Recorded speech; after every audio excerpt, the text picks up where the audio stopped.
वहीं UP cabinet बैठक को लेकर कई मंत्रियों की प्रतिक्रिया सामने आई है। सुनते हैं कि बैठक और प्रस्तावों को लेकर किसने क्या कुछ कहा है।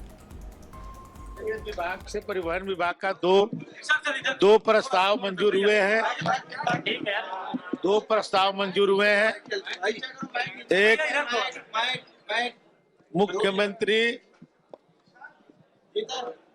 ग्राम जोड़ो योजना, माने मुख्यमंत्री ग्राम जोड़ो परिवहन योजना एक जो है स्वीकृत हुई है कि हर गांव में अब बस चलाई जाएगी और उस बस के लिए उसको टैक्स फ्री किया जाएगा और उसका कोई भी शुल्क नहीं लिया जाएगा। परमिट से भी उसको एग्जम्प्ट किया जाएगा और हर गांव में से रात में बसें जाके खड़ी हो जाएंगी।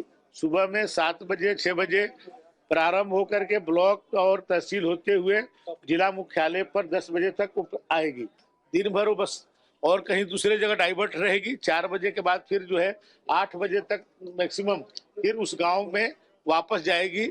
और इसके लिए एक जिलाधिकारी की अध्यक्षता में एक कमेटी बनेगी जिसमें सीडीओ, एसपी और हमारे ARTO ये लोग रहेंगे और वो उस रूट को डिसाइड करेंगे।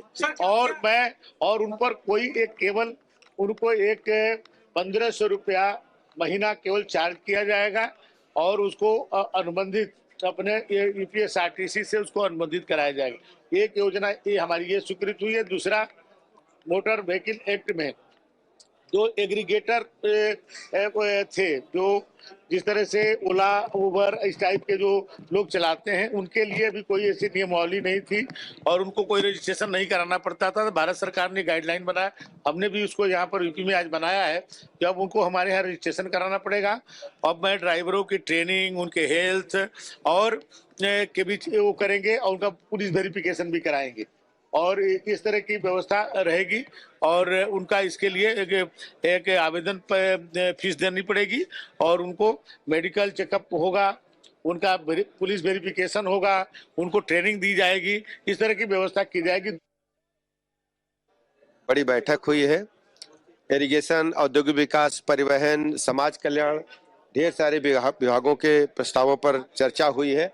आज मुझे लगता है लगभग 29 प्रस्ताव पास हुए हैं और हमारी प्रतिबद्धता प्रदेश को नंबर 1 को लाने के लिए है और औद्योगिक विकास के क्षेत्र में बड़ी छलांग उत्तर प्रदेश ने लगाई है। आज उत्तर प्रदेश निवेश के मामले में पूरे देश में, पूरे अंतर्राष्ट्रीय समुदाय के बीच में नंबर 1 पर है और सभी उद्योगपति चाहते हैं कि उत्तर प्रदेश में वो निवेश करें क्योंकि उत्तर प्रदेश का लाइन ऑर्डर और इंफ्रास्ट्रक्चर नंबर 1 पर है। देखिए, हम सबका साथ, सबका विकास, सबके विश्वास के आधार पर सबको साथ लेकर के चलते हैं। देखिए, संवैधानिक संस्थाओं पर लगातार विपक्ष उंगली उठाता रहा है। हम सब बाबा साहब भीमराव अंबेडकर के संविधान के तहत काम करते हैं। देश में संवैधानिक संस्थाएं, मुख्य निर्वाचन आयुक्त हो या महामहिम राष्ट्रपति जैसे जो सर्वोच्च पद पर हैं, उस पर भी विपक्ष संवैधानिक प्रक्रियाओं का, संवैधानिक मान्यताओं का पालन नहीं कर रहा है। देश की जनता अच्छी तरह देख और समझ रही है। समय आने पर इसका उनको जवाब देश की जनता अवश्य देगी। भारतीय जनता पार्टी माननीय प्रधानमंत्री नरेंद्र मोदी जी की गरीब कल्याण योजनाओं के माध्यम से प्रदेश और देश के पैमाने पर सभी जाति, धर्म, संप्रदाय से ऊपर उठकर के लोगों के दिल में जगह बना चुकी है। पश्चिम बंगाल में भारतीय जनता पार्टी की प्रचंड बहुमत की सरकार आगामी विधानसभा चुनाव में बनने वाली है। देखिए, समाजवादी पार्टी के मुखिया को अच्छी तरह पता है कि भारत सरकार और प्रदेश सरकार जनता के हितों के लिए पूरी तरह से काम कर रही है और कहीं कोई क्राइसिस नहीं है। देखिए, अखिलेश जी पुनः एक बार सत्ता में वापस आने के लिए आतुर हैं। उसके लिए जाति अपना कार्ड खेलने का प्रयास लगातार कोई ना कोई कर रहा है। करना चाहिए क्योंकि राजनीतिक दल है, करना स्वाभाविक। लेकिन आपने देखा होगा बिहार में लालू जी का 20 साल पुराना जंगल राज को 20 साल बाद भी नकारते हुए उनके बेटे को सत्तासीन नहीं किया है।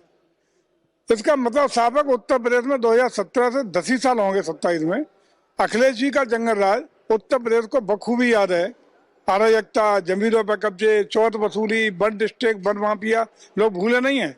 इसलिए उत्तर प्रदेश के लोग पुनः जंगल राज की वापसी को रोकने के लिए भारतीय जनता पार्टी की सरकार को बनाने के लिए, योगी जी को पुनः स्थापित करने के लिए आदरणीय मोदी जी के नेतृत्व में विश्वास करते हुए जनादेश देने का काम करेंगे। देखिए, मैं समझता हूं कि ऐसे लोगों के खिलाफ कभी भी लोकतंत्र में कोई किसी को अभद्र टिप्पणी करने का, गाली गलौज करने का अधिकार नहीं देता है। ऐसे लोगों को समाज को भी न करना चाहिए और कानून को अपना काम करना चाहिए। लगभग 2 दर्जन प्रस्तावों पर चर्चा हुई और छोटे मोटे संशोधनों के साथ सभी प्रस्ताव लगभग पारित हो गए। परिवहन से थे, स्टैम्प से थे, शहरी से, आपके जो है हमारे मुख्यमंत्री परिवहन योजना एक है, उसके माध्यम नए प्रस्ताव, ये सारे संशोधनों पर चर्चा हुई।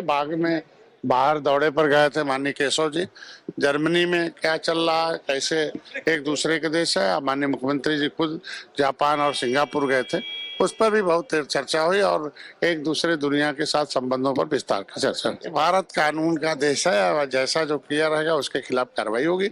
हमको लगता है कि कानून अपना काम कर रहा है। देर हो गई, बहुत देर में जागे हैं।